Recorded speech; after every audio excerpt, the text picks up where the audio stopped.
ഈ പാലക്കാട് രാഷ്ട്രീയം ഇങ്ങനെ വോളട്ടൈലാവുകയാണ്. കഴിഞ്ഞ ദിവസമാണ് പ്രശാന്ത് ശിവനും ആർഷോയെ കയ്യേറ്റം ചെയ്തു എന്ന് പറയുന്ന വാർത്തയും ആർഷോയുടെ പോസ്റ്റും ഒക്കെ കാണാനിടയായത്. അവിടെ മുൻ മുനിസിപ്പൽ ചെയർപേഴ്സൺ പ്രവർത്തിച്ചത് മടുത്തു, ഇനി വയ്യ, ഞാൻ പാർട്ടി വിടുകയാണ് എന്നൊക്കെ പറഞ്ഞ്, ഞാൻ പൊതുപ്രവർത്തനം അവസാനിപ്പിക്കുകയാണെന്നൊക്കെ പറഞ്ഞ് പോസ്റ്റൊക്കെ ഇടുന്ന ഒരു രാഷ്ട്രീയ മാറ്റങ്ങളൊക്കെ അവിടെയുണ്ട്. ആ സന്ദർഭത്തിൽ എനിക്ക് ഈ കോൺഗ്രസ്സിലെ ആദർശധീരന്മാരായ ബഹുമുഖ പ്രതിഭകളായ നേതാക്കളോട് പറയാനുള്ളത്, നിങ്ങൾ ആ രാഹുൽ മാങ്കൂട്ടത്തിലിൻ്റെ കാര്യത്തിലൊക്കെ തീരുമാനമെടുത്ത് അയാൾക്കൊക്കെ ചുമതല കൊടുത്ത് അതിൻ്റെ സംവിധാനങ്ങൾ ഉണ്ടാക്കി അവിടെയൊക്കെ രാഷ്ട്രീയ പ്രവർത്തനം നടത്തുന്നതിന് വേണ്ടി തയ്യാറാകണം. നിങ്ങൾ ആർക്കെങ്കിലുമൊക്കെ ഈ ആദർശശുദ്ധി വരുത്തുന്നതിന് വേണ്ടി അഗ്നിമോക്ഷോ എന്നൊക്കെ പറയുന്നത് പോലെ തീയിലിട്ട് റെഡിയാക്കി അതിൻ്റെ പ്രകാശത്തിൽ എൻ്റെ ആദർശം തിളങ്ങട്ടെ എന്നൊക്കെ പറഞ്ഞ് രാഷ്ട്രീയ തീരുമാനങ്ങൾ എടുക്കുന്നതിൽ കാര്യമില്ല. അയാൾക്കെതിരെ ആക്ഷേപമുണ്ടായി, ആരോപണമുണ്ടായി. ആ ആരോപണത്തിൻ്റെ അടിസ്ഥാനത്തിൽ ഇപ്പോൾ യൂത്ത് കോൺഗ്രസ് പ്രസിഡന്റ് സ്ഥാനത്ത് നിന്ന് മാറ്റി. അതിനുശേഷം അദ്ദേഹത്തെ പാർട്ടിയിൽ നിന്ന് സസ്പെൻഡ് ചെയ്തു. ഇപ്പോൾ ഒരു ന്യായമായ സമയം കഴിഞ്ഞു. അവരുടെ ക്രൈംബ്രാഞ്ച് അന്വേഷണമോ മറ്റുള്ള കാര്യങ്ങളോ എങ്ങും എത്തിയില്ല എന്നാണ് മാധ്യമ വാർത്തകൾ കാണിക്കുന്ന വിവരം. പിന്നെ കഥകൾ ഒരുപാട് പറയുന്നുണ്ട്. ആ കഥകൾ പറയാനും ഫലിപ്പിക്കാനും എത്തിക്കാനും കഴിയുന്നത് അദ്ദേഹത്തിൻ്റെ രാഷ്ട്രീയ എതിരാളികളുടെ വിജയമാണ്. അത്തരം സംഗതികളിൽ മൗനമാണ് നിങ്ങളുടെ മറുപടി.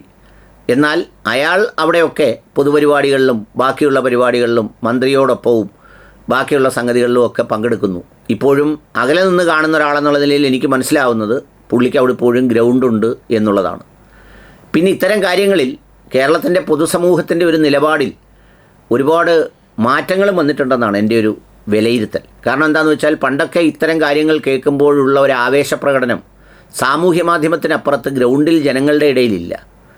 ഇത്തരം കാര്യങ്ങൾക്കൊക്കെ തുല്യ പങ്കാളിത്തമാണുള്ളതെന്നും രണ്ടുപേർക്കും അതിൽ ഉത്തരവാദിത്തമില്ല എന്നും, അങ്ങനെ വരുന്നവനെയൊക്കെ എന്തിനാ അങ്ങനെ സ്വീകരിക്കുന്നതെന്നും, അവരവരെ കാര്യം നോക്കാൻ അവരവർക്കിതില്ലേ എന്നും ഒക്കെ പറയുന്ന ചിന്തകൾ മലയാളികളുടെ മനസ്സിലുണ്ട് എന്ന് മാത്രമല്ല, മെസ്സഞ്ചറുകളിൽ മാടി വിളിക്കുന്ന മാടപ്രാവുകളായി പാറിപ്പറന്ന് പറക്കുന്നവർ അല്ലാത്ത സമയത്ത് കാണിക്കുന്ന ധാർമ്മികത അല്ലെങ്കിൽ അത്തരം കാര്യങ്ങൾക്കൊക്കെ അതിൻ്റെ വിലയെ ഇപ്പോൾ കിട്ടുന്നുള്ളൂ.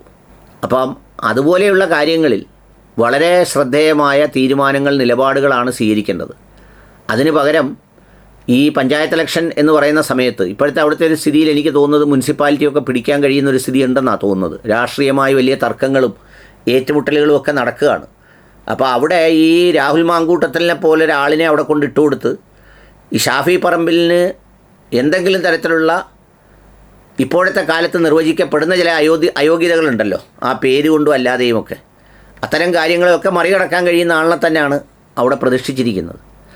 അപ്പം ആ ആളിൻ്റെ ഉപയോഗിക്കുന്നതിന് പകരം നിങ്ങളെല്ലാവരും ഈ ബാക്കി ഒത്തിരി കാര്യങ്ങൾ ശ്രദ്ധിക്കുകയും ആദർശം വാനം മുട്ടെ എന്ന് പറയുന്നൊരു നിലപാട് സ്വീകരിക്കുകയും ചെയ്യുന്നത് എത്ര ഗുണകരമാണെന്ന് എനിക്കറിഞ്ഞുകൂടാ. ഇനി നിങ്ങളങ്ങനെ തീരുമാനിക്കുന്നതിന് പിന്നിൽ നിങ്ങൾക്ക് മാത്രമായി അറിയാവുന്ന എന്തെങ്കിലും കാര്യമുണ്ടോ എന്നുള്ളതും എനിക്കറിയില്ല. സാധാരണ കോൺഗ്രസ് രാഷ്ട്രീയത്തിൽ ഇപ്പോൾ ഏതെങ്കിലും ഒരു പെട്ടിയെടുത്ത് അതിൻ്റെ ഒരു മൂലയ്ക്കോട്ട് വെച്ചാൽ പിന്നെ ഈ ബാക്കി എല്ലാവരും വെപ്രാളം പിടിച്ച് ബാക്കിയുള്ള കാര്യത്തിനുള്ള ഓട്ടത്തിനിടയിലാവുമ്പോൾ ഇല്ല, പെട്ടി അവിടെ ഇരിക്കുന്ന പിന്നെ ആരും ചിലപ്പോൾ ശ്രദ്ധിക്കില്ല. അത് പ്രത്യേകിച്ച് നമ്മുടെ തടിക്ക് പിടിക്കുന്ന പെട്ടി അല്ലെങ്കിൽ. അപ്പോൾ അതുകൊണ്ട് അങ്ങനെ പുള്ളിയെ ചാരി വെച്ചേക്കുകയാണെങ്കിൽ ആ ചാരിവെപ്പ് അത്ര ഗുണകരമല്ല. അതിൽ ഉചിതമായ തീരുമാനമെടുത്ത് ബാക്കി കാര്യങ്ങളുമായി മുന്നോട്ട് പോകണം എന്നുള്ളതാണ് എൻ്റെ അഭ്യർത്ഥന. ഇതിപ്പോൾ സാമൂഹ്യ മാധ്യമത്തിലൂടെ പറയുന്നത് എന്താണെന്ന് ചോദിച്ചാൽ, ഒരുപാട് നേതാക്കൾ ഇപ്പോൾ പോസ്റ്റ് ഇട്ടിട്ട് ബാത്റൂമിലിരുന്ന് ലൈക്കും കമൻറ്റും ഷെയറും എണ്ണുന്നൊരു കാലം കൂടി ആയതുകൊണ്ട് നേരിട്ട് പറയുന്നതിനേക്കാൾ ഇതിലൂടെയൊക്കെ പറയുന്നതായിരിക്കും ഉചിതം എന്ന് ഞാൻ വിചാരിക്കുന്നു. അതുകൊണ്ട് പറഞ്ഞു എന്നേ ഉള്ളൂ.